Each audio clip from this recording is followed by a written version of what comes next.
2014 के बाद वाराणसी लोकसभा सीट देश भर में खास हो गई है।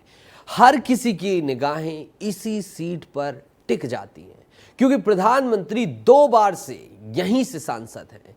विकास के कई दावे हैं। प्रधानमंत्री ने कहा है कि 10 सालों में विकास का डमरू बज रहा है, डम डम डम डम डम।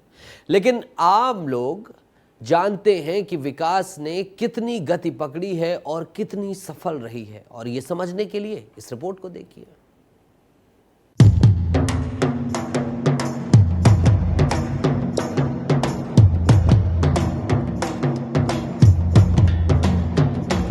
काशी में चारों ओर चहुं ओर विकास का डमरू बजा है।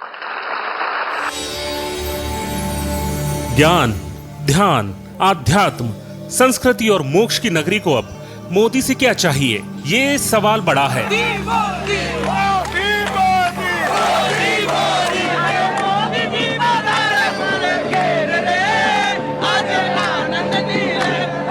लेकिन प्रधानमंत्री नरेंद्र मोदी ने 2014 में वाराणसी से जो वादा किया था, उन वादों का क्या हुआ? कितनी बदली वाराणसी और कितने खुश है बनारसी?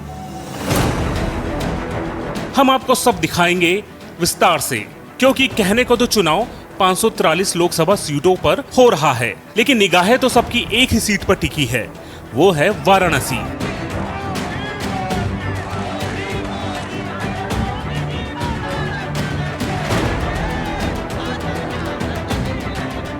इसलिए हम वाराणसी को छोड़ नहीं सकते। 2014 से लेकर अब तक मोदी वाराणसी का 43 बार दौरा कर चुके हैं। उनके सांसद बनने के बाद घाट से विश्वनाथ तक, मंडुआडीह से बनारस तक, कैंट से एयरपोर्ट तक और तंग गलियों से चौड़ी सड़कों तक सब कुछ बदलने लगा। 10 साल में पीएम मोदी ने अपने संसदीय क्षेत्र को 60,000 करोड़ की सौगात दी। देश में ये किसी भी सांसद की ओर से खर्च की गई सबसे बड़ी राशि है।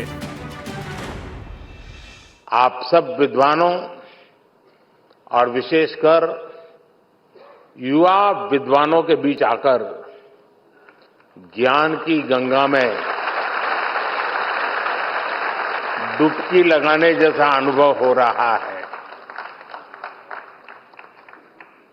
जो काशी कालातीत है, जो काशी समय से भी प्राचीन कही जाती है, जिसकी पहचान को हमारी आधुनिक युवा पीढ़ी इतनी जिम्मेदारी से सशक्त कर रही है। इनसे मिलिए, ये है पप्पू चाय वाले, मोदी के जबरदस्त समर्थक। यहाँ तक कि बीजेपी ने इन्हें प्रस्ताव भी नियुक्त किया है। इन्होंने मोदी को 3 बार चाय पिलाई है। मोदी इनका हाल चाल लेना भी नहीं भूलते। पप्पू का कहना है कि 2014 से पहले भी प्रधानमंत्री आते थे, लेकिन वो बनारस में कब आते थे और चले जाते थे इसका कभी पता नहीं चलता था। नरेंद्र मोदी की तो बात ही कुछ और है। उनके जैसा प्रधानमंत्री ना उन्होंने कभी देखा और न ही उनके मुताबिक दूसरा होगा। पूरे बनारस में बम बम है मोदी जी के रोड शो से। अब खुद बैठ करके चाय पिए हैं यहाँ पर, अब बातचीत करते रहते, हमेशा हालचाल लेते रहते। पिताजी की तबीयत खराब रहता था, हालचाल लेते रहते। ऐसा प्रधानमंत्री कभी जिंदगी में हम लोग कभी देखे नहीं थे। इतनी उम्र हो गई न ऐसा कभी रोड शो हम लोग देखे थे। प्रधानमंत्री इस रोड से कब गुजर जाए कुछ मालूम नहीं होता था। मोदी जी भगवान है देश के लिए, ऐसा कर दिए, बहुत भाग्य है कि ऐसा प्रधानमंत्री मिलेगा कभी दोबारा।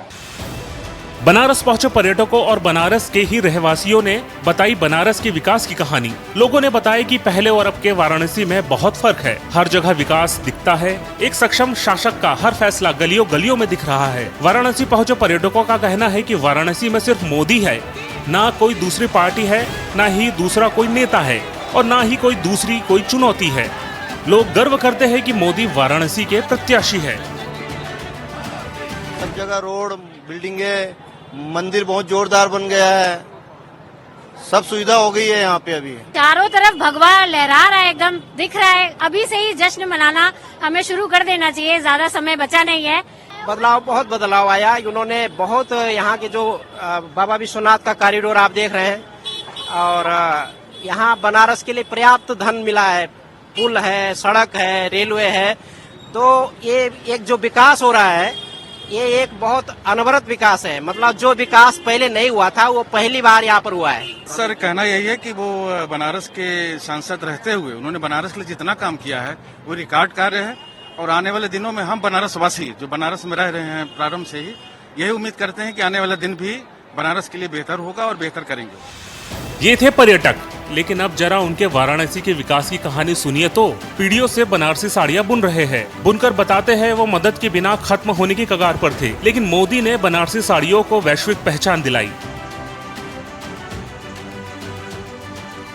नरेंद्र मोदी के कामों की बदौलत आज बनारस में पर्यटन बढ़ा और पर्यटक बढ़े तो इसका धंधा भी चल पड़ा।